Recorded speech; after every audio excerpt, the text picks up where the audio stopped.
اعوذ باللہ من الشیطان الرجیم بسم اللہ الرحمن الرحیم۔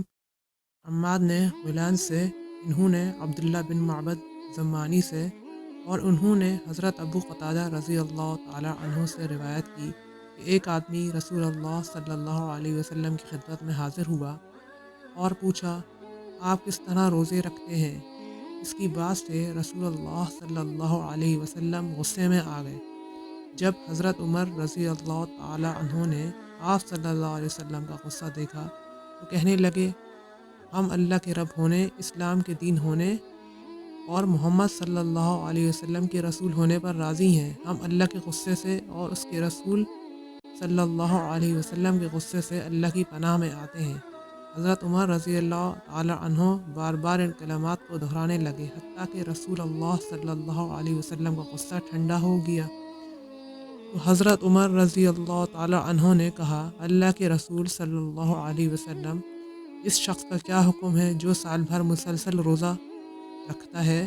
آپ صلی اللہ علیہ وسلم نے فرمایا، نہ اس نے روزہ رکھا نہ اس نے افطار کیا، یا فرمایا، اس نے روزے نہیں رکھے، اس نے افطار نہیں کیا۔ کہا، اس کا کیا حکم ہے جو 2 دن روزہ رکھتا ہے اور 1 دن افطار کرتا ہے؟ آپ صلی اللہ علیہ وسلم نے فرمایا، کیا کوئی اس کی طاقت رکھتا ہے؟ پوچھا، اس کا کیا حکم ہے جو 1 دن روزہ رکھتا ہے اور 1 دن افطار کرتا ہے؟ آپ صلی اللہ علیہ وسلم نے فرمایا، یہ داؤد علیہ السلام کا روزہ ہے۔ پوچھا، اس کا کیا حکم ہے جو 1 دن روزہ رکھتا ہے اور 2 دن افطار کرتا ہے؟ آپ صلی اللہ علیہ وسلم نے فرمایا، مجھے پسند ہے کہ مجھے اس کی طاقت مل جاتی۔ پھر رسول صلی اللہ علیہ وسلم نے فرمایا، ہر مہینے کے 3 روزے اور ایک رمضان سے لے کر دوسرے رمضان کے روزے، یہ عمل سارے سال کے روزوں کے برابر ہے۔